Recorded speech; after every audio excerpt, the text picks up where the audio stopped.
Okay, let's get started then. Everybody loves a good recovering porn addict story. I love the idea of this podcast being that there's never you can never have too much good material talking about the dangers of pornography for the modern man.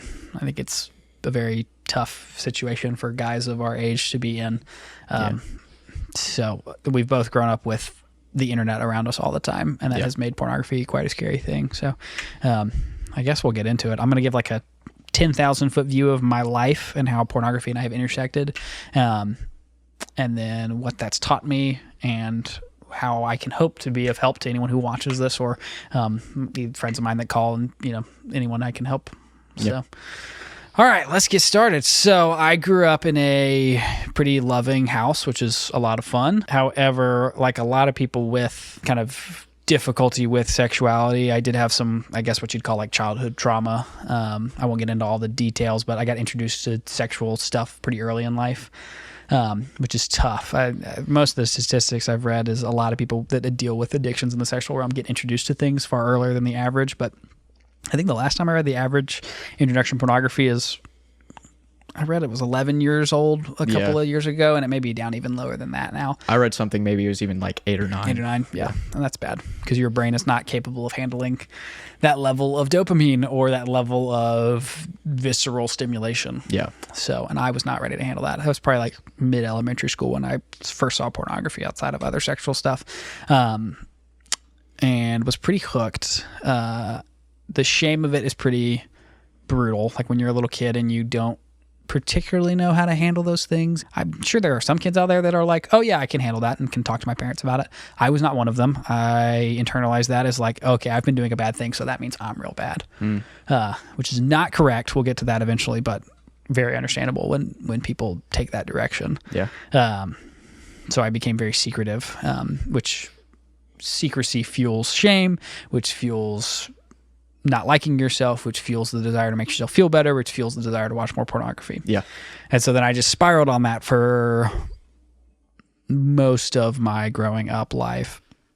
It really came to a head in college, because turns out when you are struggling with sin and you start getting close to other people, it will also start to ruin their days as well as yours. So even if you're doing a lot of fighting on the inside, it can get messy. So I got married to my girlfriend in college, and all of my, the fact that I had had this secret addiction came out. I didn't really know I was an addict. I think I was so numb to my problems. Like I was like, okay, I have a problem with sex, but like I think I can control it. Turns out I couldn't control it.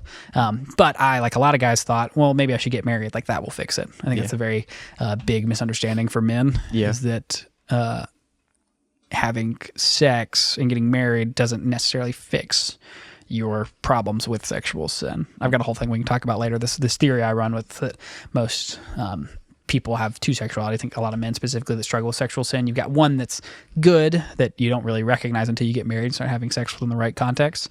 And you've got this other one that's fueled a lot by sin. And because I had spent my whole life looking at pornography and struggling with shame and secrecy, I had this monster of a bad sexuality. And so when I started trying to develop a good sexuality with my wife, it just paled in comparison to like this beast I had to kill. And so I just didn't know that that was a thing. I ended up relapsing and starting using pornography again after I got married. Eventually, my wife caught me in it. Our relationship got very complicated very quickly. She ended up leaving me, which was tough, like very brutal. To be like barely married, still in college, still felt like a baby, like not really capable of handling all the things, because I think I was pretty emotionally stunted from years of pornography use, and that had just really set me back as far as emotional health and mental health. So when you get thrown a really bad thing in life, there's a couple of options. You can either just melt down into a person and just kind of turn into a puddle, or you can try your best to claw out of it. And so I said, well, let's try my best to claw out of it. And God was good and organized a lot of really good people in my life at that point. I started going to a couple different groups, which we'll talk about, like tips and tricks as far as trying to get healthy. Getting with other people and getting connections with people is going to be super essential. So I started doing all that stuff. I started going to counseling. I started meeting with groups, both anonymous and like named groups, and doing book studies. And over the course of the next couple of years was able to kind of right the ship, deal with the things I had grown up with that I didn't understand, and learn to start changing my behaviors to fit this kind of new life and heart change that I'd had. That took a while to dig through. Eventually we got to the point where I was like, okay, cool. I'm like a relatively normal human being now. Or I don't know what relatively normal is, but a human being who can understand where he's come from and can put things together, and can recognize how God moves through things, good and bad, to make our lives happen. And we'll talk a little bit more about all those details eventually.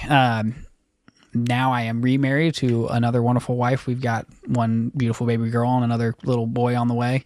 And life's really good. God has been far nicer to me than I ever deserved for someone who hid in sin and tried to hide from him for so long. So he's been really, really good to me. That's probably the like big view of like, that's how I got here. I'm almost 30.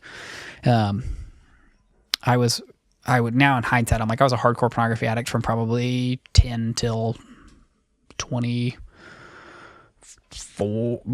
I guess 22 is when it all came out. Okay. I struggled a lot after getting divorced. So like mid 20s, I was still kind of wrestling with it. Gotcha. Yeah. So Do you think that made it worse? Yeah. Well, when everything first came out, I had actually the longest period of sobriety I had for a long time was over a year. And that was when everything was getting really bad. Because at that point, you're just like white knuckling. And it's like, if I can be good enough, maybe my wife will stay and not leave me. That's not very good. That's not a good mindset or way to be at. And it's not really how things happen. People can decide to do whatever they want, regardless of your actions. But I knew the only thing I can control was what I did. And so I was able to stay clean for over a year. Once she left and things started calming back down, I got a lot more lax as far as how aggressive I was fighting against pornography, because I wasn't married anymore. I didn't feel like it mattered as much, even though it did. Yeah.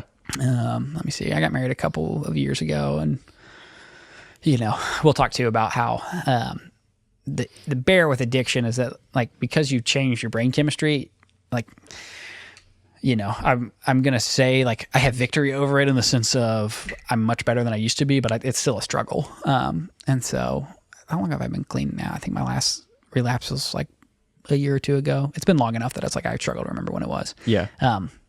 That's good. Which is good. Yeah, that's a good spot to be in. But it's one of those things you still wrestle with. Right. I think that's, a really important point. Just like, it's still, always kind of a struggle, and that's cool to just to be able to show that and say, like, yeah, this is like, there's some roadblocks, in the way, and sometimes things happen, but you just like have gotten back up and. Yep. Yeah, absolutely. Jason Isbell has this song called "It Gets Easier," and he was an alcoholic and a drug addict. And the chorus goes, "It gets easier, but it never gets easy." And so every time I listen to that song, I feel heard and seen in that song. I'm like, yeah, that's very true. It's like, it is easier now than it was when I was 13, and it's easier now than it was when I was 21. It's still not easy. I've talked with some older guys, because I've been in groups with guys of all different ages. Some of the really old guys say, like, eventually your sexual drive falls off, and so some of that gets a little bit easier. But I'm like, all right, so when I'm 80, maybe it'll be a little easier. Right. But I got a lot of time between now and then, so I got to learn how to do some stuff. Yeah.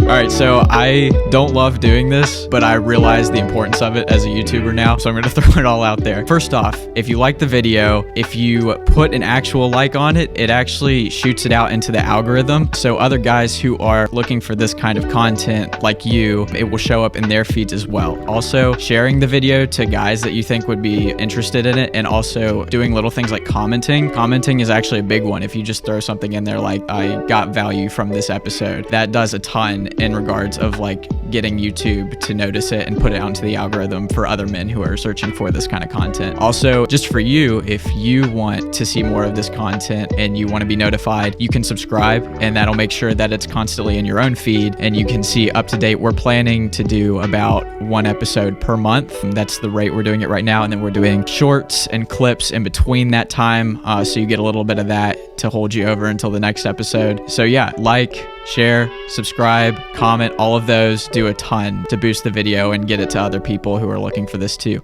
And also, the biggest thing you can do is just pray for me and pray for the podcast. That would be the greatest impact that you can have. So thank you very much.